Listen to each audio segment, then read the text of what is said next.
In my father's case, he grew up in the countryside. Because of that, there really wasn't much to do for fun. It wasn't like they could play games such as tag or anything like that. There simply weren't many things to enjoy, so they would spend their time catching frogs, catching fish, and playing around like that. My father had 4 close friends back then. For convenience, I'll refer to those 4 friends as A, B, C, and D. That will make it easier to explain the story. As my father gradually found himself with fewer and fewer things to do, he was the one who first suggested to his friends, "Let's go catch some fish." His friends agreed. "That sounds good. Let's try catching some fish. There are a lot of minnows in the stream up ahead, so let's go see if we can catch some." So they went on a sunny day for their first attempt. The incident happened the following day. On the first day, they almost came back empty-handed. They were elementary school students trying to catch fish, but they weren't very successful. Then someone said, "I heard that when it gets dark, fish hide between rocks and sleep. If you throw rocks from above, the fish get stunned and float up to the surface." So my father suggested, "If we're going to meet anyway, why don't we meet really late at night, around midnight, and go to a valley we haven't explored yet?" They searched around the area, and after crossing over a mountain, they found a very narrow path. On both sides of the path were tall plants and bushes, almost like a wall, and if they followed that narrow trail, it led to another valley. My father asked, "Should we go to that valley?" A, B, and C all said, "Yeah, that place looks really good." But D said, No, I don't really like this place. Something about it doesn't feel right." However, since the majority wanted to go, they decided, "Let's just go there. If we don't go there, where else are we going to go? We'll just end up catching nothing if we go to the place we usually visit."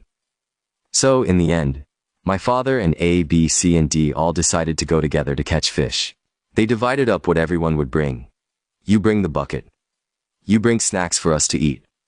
They made sure everyone had a role. At that time, my father brought a flashlight. Since they were going at night and it was dark, he needed a flashlight. Also, he couldn't let his parents find out, so he pretended to be asleep, climbed over the wall, and met his friends at their meeting spot.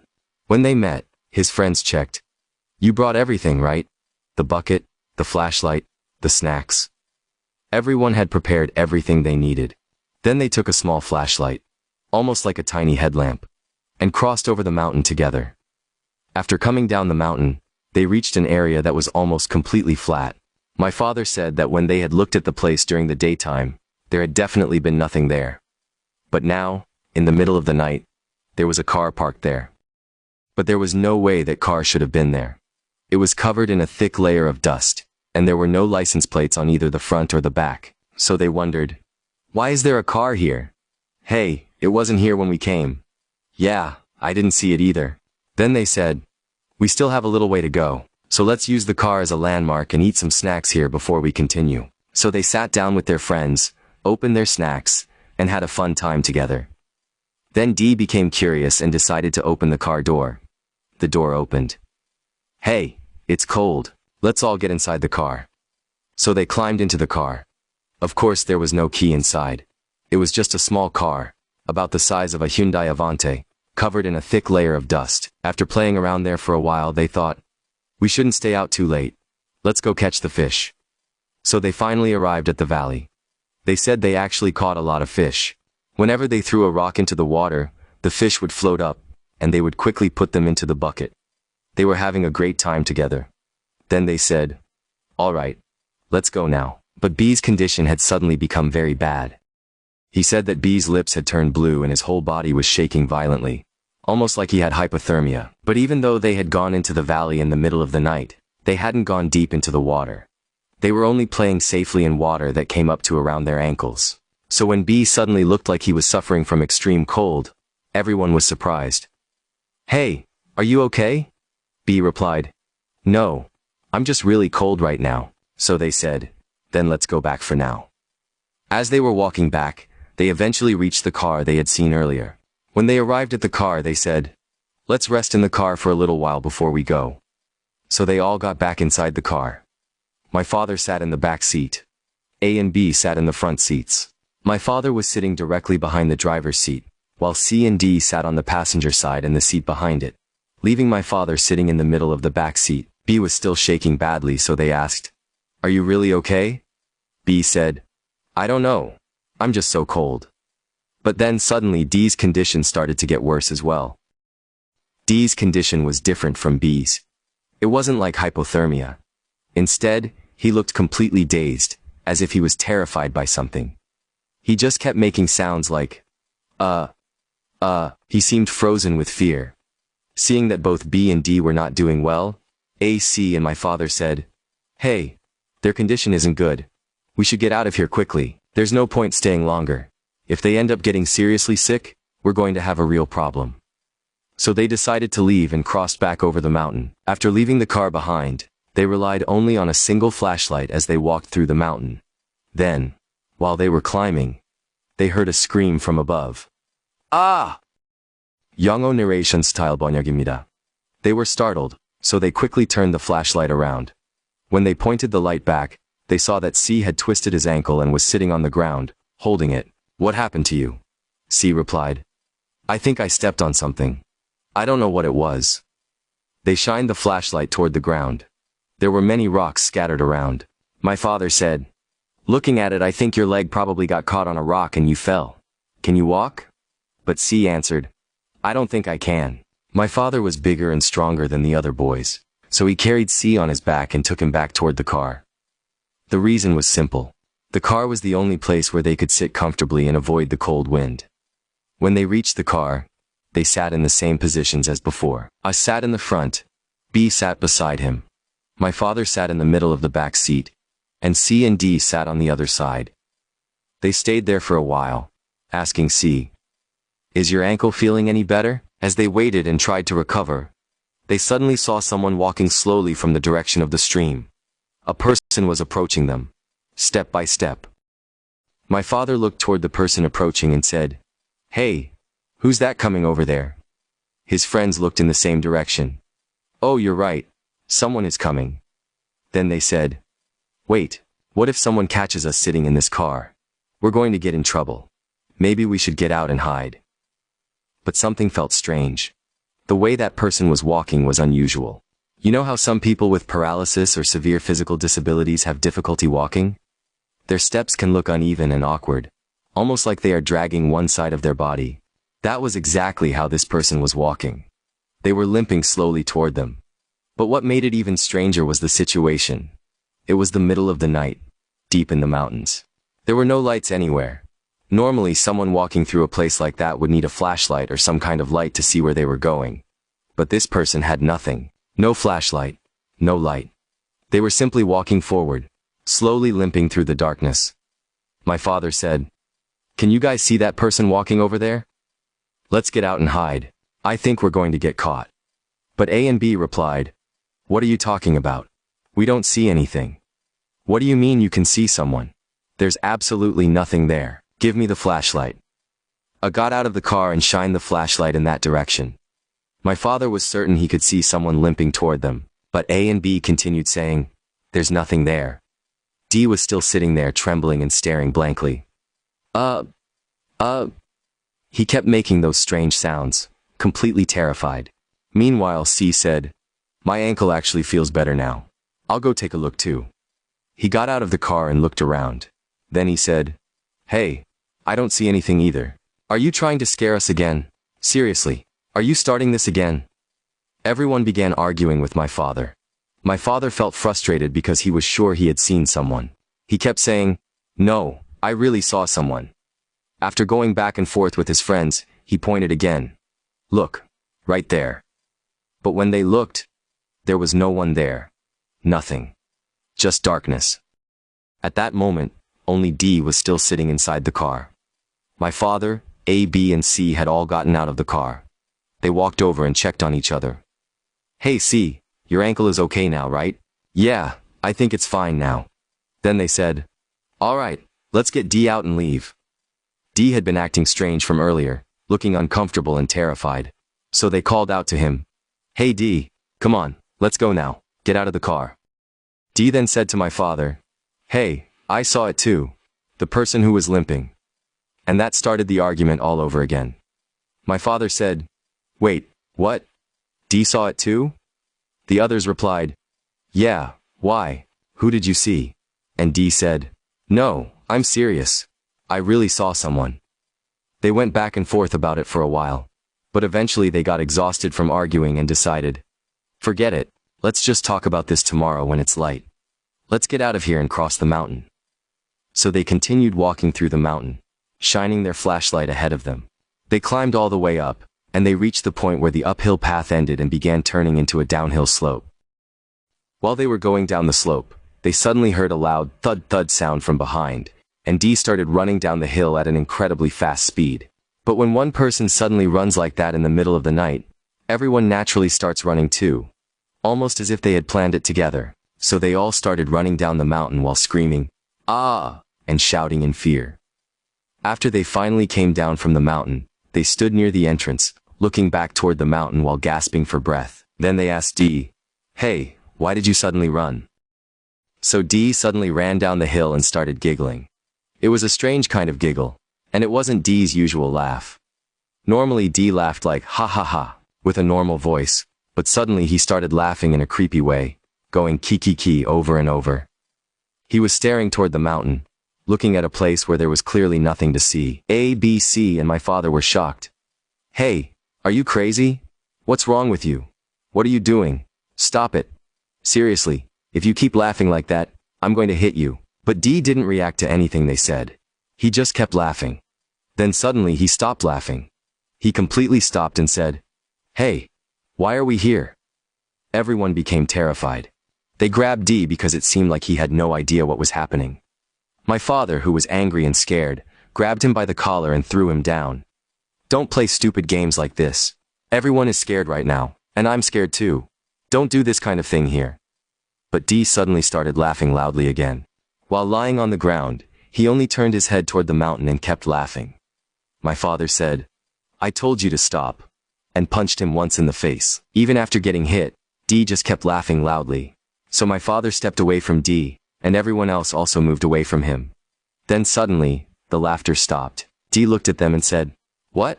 Why are you all standing like that? Why did you leave me here alone? What are you guys doing?" My father and A were still angry, but B said, "Hey, wait a second. First, let's organize what just happened." So, just like I explained earlier, they went through everything step by step. Okay, so we got into a car that we don't know anything about. After getting in that car, we went to catch fish. And that's when Dee started turning pale and acting strange, right? After organizing everything clearly, the friends all said, "That's right, that's right." B then said, "Guys, I think something went wrong here. Let's all go home first and decide what to do after we've calmed down." So they walked back toward the place where they would split up and go their separate ways. When they arrived there, they said, "All right, I'm heading home. Let's all meet tomorrow and talk about this." A went his own way, B went his own way, and C went his own way. D and my father were heading in the same direction. They were still scared. D had suddenly laughed like that and then acted as if nothing had happened, pretending he didn't know anything. Without saying a word to each other, my father and Dee just walked home together slowly, step by step. While they were walking home, my father was overwhelmed by the silence, his curiosity, and the fear he was feeling. He looked at Dee and was about to ask, "Why did you do that earlier?" But when he looked at Dee's face, Dee's expression was completely different.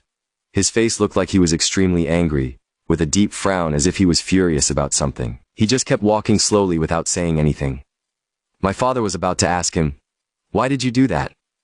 But he swallowed the question. He thought to himself, "Maybe I shouldn't say anything right now. I'll just quietly go home and talk about this tomorrow." So they walked all the way home in silence. When they finally arrived, my father said, "All right, I'm going home." But Dee still had that angry expression on his face, and simply walked away toward his own house. So my father really thought, "I'm never going to go catch fish at night again," and went home. But of course, he couldn't sleep at all. He just lay in his room thinking, what on earth happened? Why did something like that happen? Was it because of that car? He kept thinking about it over and over, but he just couldn't fall asleep. Eventually, he went outside the house. It was a house with a yard. The front gate was open, and from the yard he could clearly see the road outside. He stood there wondering, why did something like that happen? I just need some fresh air. As he stepped into the yard, he looked toward the open gate. And that's when he saw Dee walking slowly down the road in front of the house. Dee was walking alongside two other people. One was a man my father had never seen before, dressed entirely in black. The other was the same limping man my father had seen earlier that night. They walked slowly, limping step by step, and Dee still wore the same angry expression on his face. According to my father, the man in black was walking in the middle. The limping man was slightly ahead of him, and Dee was following a few steps behind the man in black. My father wanted to call out to Dee, but the moment he saw the limping man and the stranger dressed in black, he was frozen with fear. He couldn't bring himself to say a single word. Instead, he turned around and ran back into his room as fast as he could. He pulled the blanket over his head, trembling uncontrollably beneath it. At some point, exhausted by fear, he finally fell asleep. When they all met the next day, they had originally planned for A, B, C, and D to gather together. Somehow everyone met up, but D never showed up. My father said, "Hey, shouldn't we go get D first? He was at the center of everything that happened last night. We need to talk to him." But A, B, and C just stared at him in confusion. "D? What are you talking about? Who's D?" They acted as if they had rehearsed it together. "What do you mean, D? We caught a bunch of fish last night and then went home. Who's this D you're talking about?" My father became irritated. "Stop messing around. This isn't funny. This kind of joke isn't amusing at all. Quit pretending." But A, B, and C continued to look genuinely puzzled. "Seriously, who is D? Why do you keep asking about someone named D?" So my father tried to remind them of everything that had happened. "Don't you remember what happened in that car?" A looked at him as if he couldn't believe what he was hearing. "Fine. Let's say you're right and there really was a guy named D. You brought the flashlight, he brought the bucket, he brought the snacks, and I came empty-handed because I was supposed to help carry everyone's gear if they got tired." Then A asked a question that left my father speechless. "So, what exactly did D bring?" But then my father stopped to think. The more he replayed everything in his head, the stranger it became. He realized that other than himself, no one had really talked to D that much. Even earlier when D had said, "I saw him too, the limping man," A, B, and C had simply replied, "What are you talking about? What limping man?" Then D had suddenly sprinted down the mountain. When my father caught him, slammed him to the ground, and even punched him, A, B, and C barely reacted at all. They never really got involved. That's when my father began wondering if something was terribly wrong. He kept asking them, "Are you seriously telling me you don't remember him? Think about it. We've all hung out together before." Then he started replaying even the first day they had gone fishing. The more he thought about it, the more unsettling it became. He remembered talking with D plenty of times himself, but strangely, he couldn't recall A, B, or C ever having much of a conversation with D. It was almost as if D had only ever interacted with him. My father became increasingly confused. "What the hell is going on? Stop messing with me already," he shouted. Then C looked at him and said, "The strangest person here is you. You were the only one acting completely crazy last night." My father desperately repeated himself. "No. I know I saw D. We were all together. Don't you remember? We did this. Then this happened. And after that I did this." He kept repeating the same story over and over, hoping someone would finally remember. But none of them did. Finally, one of them sighed and said, "Just go home. I think something's seriously wrong with you after what happened yesterday." With no one believing him, my father turned around and slowly walked home alone, more confused and frightened than ever before. My father slowly walked home and went to see the elderly relative I mentioned before, the one in our family who had received a spiritual calling, though she wasn't actually a shaman. For my father, she was his grandmother. He told her everything that had happened. "Grandma, this really strange thing happened. I just can't make sense of it." She listened quietly before asking, "Didn't you say you got into that strange car?" "Yeah, we did." She nodded and said, "Think carefully. You said your friend D was acting the strangest, but didn't you notice? No one else seemed particularly worried about D or paid much attention to him." That's when it hit my father.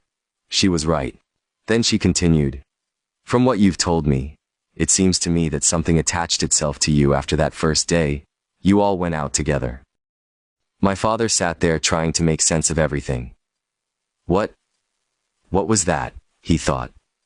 The moment he admitted to himself that something really had been wrong, all the memories started falling into place. He could clearly remember Dee's face. But whenever he tried to picture it, something was horribly off. It was as if Dee's mouth was where his eyes should have been. His hair seemed to hang where his neck should have been. His entire face appeared twisted upside down. No matter how hard he tried, he couldn't imagine Dee with a normal human face. Shaken, my father asked, "If that's true, then what does it mean? What am I supposed to do?" His grandmother looked at him and said, "You said you saw a limping man walking with another man dressed in black, didn't you?" "Yes, that's right." She thought for a moment before answering. "If you ask me, the man in black was probably a Grim Reaper. And the limping man, I'd guess he was someone connected to that abandoned car. As for Dee," she slowly shook her head. "Even I don't know what Dee really was." Curious to find out what had really happened, my father asked his own parents, my grandparents, if they knew anything about that place. That's when they told him an old story. Not long before my father and his friends had gone fishing there, a serious car accident had occurred near the stream. According to the locals, one of the car's wheels had come off, causing the vehicle to overturn. A father and his son had been inside the car. No one in the family knew exactly what had happened to the two of them afterward, but they remembered that recovering the wreck had caused quite a stir in the area. When my grandmother heard the story, she quietly nodded. "Well, that explains everything." Then she looked at my father and said, "I don't think I need to explain any further. The pieces all fit together now." With that, she simply got up, went back to her room, and lay down. After that day, my father kept trying to remember Dee, but every time he pictured him, Dee's face was still distorted, upside down, twisted in an impossible way. Then something even stranger began to happen. A day passed, then 2 days, a month, a year. As time went on, my father could still remember that there had been someone named Dee, but little by little, everything else about him disappeared. He could no longer remember Dee's face, his voice, or even what he had been like. Only the story itself remained. It was as though Dee had existed only as a memory, while every detail about him had slowly faded away. When I later mentioned to my father that some people say there are cases where a person remains in your memory, but every detail about them gradually disappears, he told me this story. It's one of the reasons he believes that phenomenon might actually be real.